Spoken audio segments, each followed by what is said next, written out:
बात है। ये मतलब बढ़िया पढ़ा रहा हूं मैं। जो इनका इतिहास है वो यहां से शुरू हुआ, भारमल से। बीच की वो शासक है, किसी की एक बात है, किसी की दो बात है, किसी की एक बात है, बस यहां तक पहुंचना है। सेपरेट इतिहास यहीं से। अब एक एक बातें इनकी। तोसा पे अधिकार किया, कछुआओं का संस्थापक आदि पुरुष। फिर इसने मांझी को जीत लिया और दूसरी राजधानी किसको बना ली? रामगढ़ को। दो चीजें होती है, हो सकता है कोई पहली बार पढ़ रहा है तो उसकी समस्या आ जाए, बाकी सबको पता है। एक तो होती है कुल देवी और एक होती है आराध्य देवी। ठीक है। कछुआओं की कुल देवी जमुआई माता, कछुआओं की आराध्य देवी शिला माता। आपसे कभी परिभाषा नहीं पूछेगा क्योंकि आप कोई लिखित पेपर नहीं दे रहे हो आरएस का। आपसे तो वो सीधा पूछेगा कि कछुआओं की कुल देवी। ऑप्शन दोनों देगा वो, तभी तो थोड़ा पर्सनल लेवल का बनेगा। सबकी कुल देवी है, सिर्फ दो की। एक तो राठौड़ों की कुल देवी भी है, आराध्य देवी भी है, और एक कछुआओं की कुल देवी भी है, आराध्य देवी भी है। तो के वह कुल देवी, के वह आराध्य देवी। ये सर रनिंग और पढ़ाई साथ साथ में कैसे करें? तो तू रनिंग करते हुए किताब सागे यहां लेके कर सके? अरे यार 1 घंटा रनिंग करनी है यार, आप जीवन को मैनेज कैसे करोगे? मेरे ये समझ में नहीं आ रहा। एक छोटी सी समस्या होती है, यहां घबरा जाओ भी। रनिंग में क्या करना है आप ये बताओ? 1 घंटा ही तो है। पूरे 24 घंटे में सिर्फ आपको 1 घंटे ही रनिंग करने के लिए जाना है। 1 घंटा मात्र। बब आधी है। एक मैं आप मान ली गानो जानो मान लियो थारो, आधी घंटे रनिंग करनी है ओनली। इतना ही फिजिकल है आपका पुलिस का। अरे ओ भी थारो मैनेज को नहीं हो रही, मन पूछ रही है कि रनिंग के साथ पढ़ाई कैसे करे? अरे 1 घंटा 23 घंटा तेरे जच्चे वो करनी। मतलब छोटी सी समस्या तई थारी आ हालत है, थारा आ कौन समझ में की करूं? आगे भी मन पूछेगा कब तैयारी क्या नहीं करूं। यार तू तैयारी करे बा मन पूछ के करोगे? तो मेरा एक ही जवाब है, आईआईटी कर, जेई की कर। सर जेई की थोड़ी करूं मैं, जेई की तो मैं डिग्री कौन करे? फिर 12वीं साइंस को नहीं तो फिर मैं तो आई कहूंगा जेई कर, या मैं तो आ कहूंगा आईएएस की कर ले ना। अगर आईएएस ही तो कोई नहीं तो मन क्या पूछे? भी तन्ना बेरे यार, तू क्या ही करे? तुझे पता है कि तुझे क्या आ रहा है, क्या नहीं आ रहा है, या तुझे किस लाइन में जाना है। तो वो भी पर्सन दूसरे ने पूछेगा कि मैं क्या करूं। ये वास्ते के अपने अंदर कभी नहीं जागा। छोटी सी एक समस्या आते ही हड़बड़ा के बैठ जाएगा। पेपर देख के बीपीआई हो जाए, रोल नंबर कौन भरी जाऊं, क्या करूंगा रे थे कि वो जिंदगी में पेपर में कौन घबराया कभी? एकदम नो टेंशन हो गई। रोड़ा मचा के उसके तो रोड़ा भी मचाया, एक दो पर तो लताड़ भी खाई है पेपर के मां। क्योंकि एक बार इसे पुलिस का पेपर पहली बार ये मस्ती मस्ती में भरियो और 6-7 जना में भरियो मांगो मारो एक ही कमरे में आ गयो। अब वो गल ने बैठे लो मारे वो सागे वो मन मामो कहतो, वो गल ने बैठो हिला हमारा आज भी याद है। बोल मामा मीरा हूं बाप कुणो। वो प्रश्न आइडो मीरा का पिता का क्या नाम था? बिन बेचारे एग्जामिनर ने परेशान कर लिया। लेकिन आखिर पेपर देख के घबरा जाए, क्या करोगा थे जिंदगी में है? हाँ वो शुरुआत की बात ही शायद 2009 या 10 9 8 या 9 8 की शायद के 9 की बीए करता है। ये मस्ती मस्ती में भरा दिया और वो चले गया। सेंटर भी 7-8 जना जगह में भरियो नहीं मांगो, एक ही कमरे में आ गयो।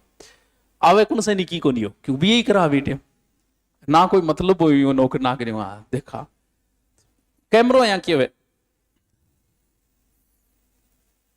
बोलले भी तो बेरो पड़े कोई नहीं कैमरे में भी बोलले भी बेरो थोड़ी पड़े। तो बोलले क्या? तो एक बात मान लो कि आपको कुछ आता है, मैं यहां आपका एक पेपर लूं जिसमें चीन की हिस्ट्री के प्रश्न दूं और थान कहती हूं बतलाओ बतलाओ करो। आ रहे हो तो कौन सा नहीं को नहीं तो ठीक है बतला के कर लियो मेरे भाऊ आनो तो हाथ कौन था। तो भाई बात है आवे कौन से नहीं को नहीं हो बेटे बताओ। कुलदेवी और आराध्य देवी में क्या अंतर है?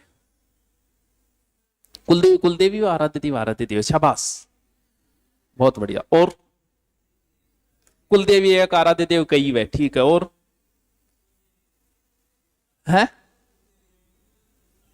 अच्छा आराध्य देवी ने अगाना पूछेगा। अरे वाह, तो कुलदेवी को चमत्कार को नहीं होगी? कुलदेवी को पहली चमत्कार वैर, आराध्य देवी को बाद में हुए। चलो शाबाश बढ़िया। क्योंकि परिभाषा अगर वैसे किताबी परिभाषा देखे तो नहीं समझ में आती। देखो सीधा सीधा अगर मैं नॉर्मली उदाहरण दूं कि जैसे मान लो कि मेरे दादाजी जो है वो करणी माता को मानते थे, ठीक है, और मेरे पिताजी भी करणी माता को, ठीक है। अभी तो कोई और देवी है नहीं, एक कोई हम पूछ रहे, तो अभी कोई देवी नहीं है, तो हमने फिर नाम क्या दिया इसका, कुल देवी। क्यों, अभी तक कोई और देवी है ही नहीं, ठीक है। और मैं भी किसको मानता हूं, ठीक है, और कोई देवी है ही नहीं। मैं एक दिन गया जीण माता के, और जीण माता का सुना चमत्कार, मैं गया और बड़ी चमत्कारी देवी है, मुझे भी पूजना चाहिए। तो मैं जीण माता की मूर्ति लिए और वही करणी माता थान में रख दी, पूजनी शुरू कर दी। अब क्यों, क्योंकि कुल देवी तो पहले से है। अब जीण माता को क्या बोलूं, थे मन पूछो गुरु जी किन मानो, तो मैं कहूंगा देखो भाई बिया तो हमारी कुल देवी तो करणी माता है, पर मैं थोड़ो इष्ट चुको है नहीं, वो किंग रखूं, जीण माता को रखूं। इष्ट देवी आराध्य एक ही बात है। अब मेरे बाद में इसको तो मानना ही पड़ेगा, ये चलेगी।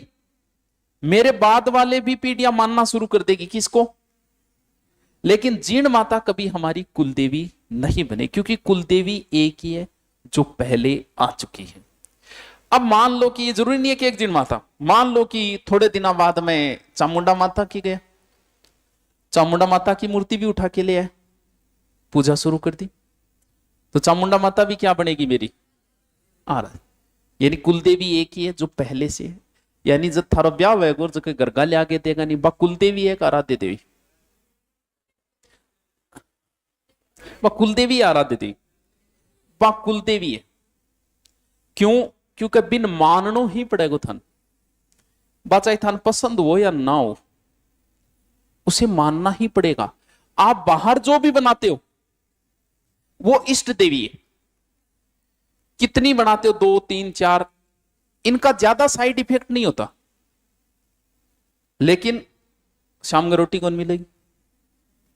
तो कुलदेवी एक ही होगी, इष्ट देवियां कई हो सकती है। तो कुल देवी और इष्ट देवी में अंतर समझ गया। यानी पहले जो आई है वो कुल देवी है, सीधी सी बात है, और बाद में कोई ऐसा चमत्कार हुआ कि किसी व्यक्ति ने मानना शुरू कर दिया और बिना बेटा पोता भी मानना शुरू कर दिया, तो उसे हम क्या कह देंगे, इष्ट देवी। ठीक है कि रह जैसे याद के पक्को। अरे वाह कितने इंटेलिजेंट है। एक नाम है, कोई ज्यादा लोड कौन लेना, ज्यादा दिमाग पर लोड ना ले लिए थे, क्योंकि थार चिंता बहुत है। एक तो कभी पढ़ाई के साथ फिजिकल कैसे करे, चिंता भी तो बहुत। नाम है पजवन, ये पृथ्वीराज चौहान के समकालीन था। क्यों, क्योंकि ये 1137 के लमसम आए, और पृथ्वीराज चौहान का समय कब है,